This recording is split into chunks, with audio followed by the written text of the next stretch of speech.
Wearing a mask will protect me from the virus. The problem is that people who wear these masks usually don't wear them properly. The coronavirus came from bat soup.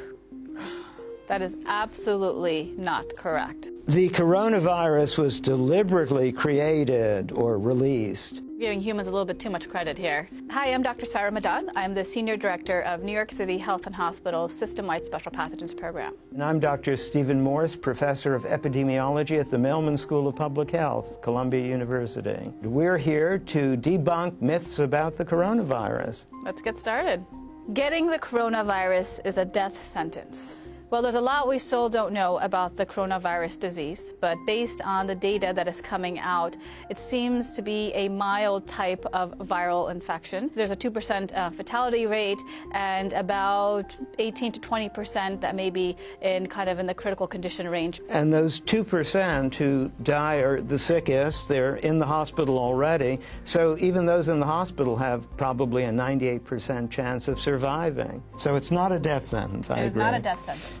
Only Chinese people have the coronavirus. Well, it started in China, but the reality is that it's everyone's virus. And if it gets far enough, just like the flu, it could be anywhere. Infectious disease do not respect boundaries or borders. And for that matter, everyone is susceptible. The coronavirus is the most dangerous virus. That is not true. There are a number of different viruses out there in the world. So let's just compare it to another type of virus. So you have the Ebola virus disease, which has a much higher fertility rate associated with it. I think the official count is now 6,000 recoveries. But you know, one of the funny things is that we don't usually report recoveries when someone is discharged from the hospital. So all those recoveries, probably there are many more on the way as well. Wearing a mask will protect me from the virus. A lot of people like to think so, and of course a mask gives you a sense of security, but the problem is that people who wear these masks usually don't wear them properly. They've never really been trained. They may not know what kind of mask to wear. So there's two types of masks. One, the simple or surgical mask that you see the general population wearing, and then there's another type of mask that healthcare workers wear. It's called the N95 mask, and it's a respirator,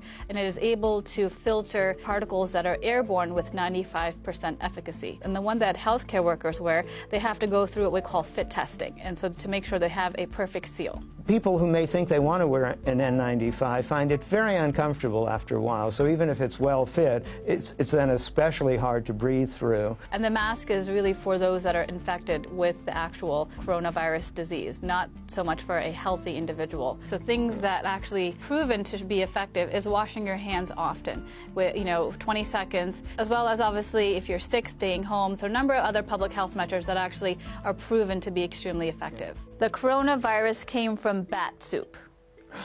That is absolutely not correct. So what we know about the current coronavirus disease is that it started in Wuhan in a wet market where there's a number of different animals there. So there's a couple of different speculations out there, but not from somebody obviously consuming bat soup. But what we do know, obviously, is that once you actually get the coronavirus disease, the form of transmission is obviously through droplet spread. So coming in contact with somebody that is sick with the coronavirus disease, close contact with them, or contact with their droplets right shortly after. You can get sick from a package sent from China. I think it's really highly unlikely when you consider the time it takes for a package to get from China. And right now, what we do know is that obviously these droplets that can contain the viron or the virus itself, it may not be able to survive outside the human body for very long. So even if it may, for example, come on a package or a box, depending on how long it's been there, it may not actually be able to survive outside. But we still don't know. Closing borders will stop the spread of the virus. These types of respiratory viruses, they don't respect borders, as we know. And it's not the fault of a government that this type of outbreak is starting or spreading. It's just the nature of the virus itself. Travel bans historically have proven not to be very effective. In fact, it seems that it was the opposite. They caused more fear, make more chaos. People were reluctant to actually come forward with actually reporting that they had the illness. A lot of it is perception, and with travel bans, a lot of it, politicians particularly, I hate to say, like to do that because it gives the appearance of doing something, but it is often counterproductive. The federal government does state non-essential travel should be restricted, obviously, to mainland China. That's the epicenter, and that's where there's a lot of community transmission. But outside of China, where you may see there's over 24 countries that actually are reporting to have coronavirus disease, if there is no community transmission, there is obviously no risk to the general public. But continue to look at Centers for Disease Control's website. They have a travel health advisory section that you can actually go to and put the name of the country, and it'll tell you the precautions. And as well as go to your healthcare provider. They can provide some travel guidance to you if you need to travel to various areas that may be reporting outbreaks of coronavirus disease. The virus only affects older people. Well, that's kind of half true. It affects everybody, even children. The older people, however, are the ones who are more likely to have severe disease or more serious disease. So all of us older people have to be careful, but it affects everybody. And even the older people, most of us, will probably not even be that sick. The coronavirus is the same as SARS. So the coronavirus is in the same family as SARS. It's a coronavirus disease. There are two various, and now 3 coronaviruses known to cause more severe infections in humans. SARS is one of them. MERS, which is Middle East Respiratory Syndrome, is another one. And now coronavirus disease that just started, obviously. SARS was more severe in terms of the fertility rate that was reported. So it's about 10%, versus with the coronavirus, what we're seeing right now is about 2%. But still, it's way too early to tell. This one is different. This spreads a lot more like the flu, but there are so many more cases simply because it spreads so well. So many more people can easily get infected. Large numbers of deaths doesn't necessarily mean that it's a very lethal virus. It just means that a lot of people have been getting it, and some of them unfortunately die. And let's just take seasonal flu, for example. Seasonal flu this year started in October, and the Centers for Disease Control Prevention are already reporting over 10,000 deaths related to seasonal flu. And over, again, 20 million Americans being infected. So let's just put things into context. The coronavirus has something to do with Corona beer. No, and beer won't prevent it either. So Corona is simply Latin for crown, and they have a crown-like appearance with those spikes sticking up. But the beer is all on its own. It won't prevent coronaviruses, won't give it to you. It's just a coincidence.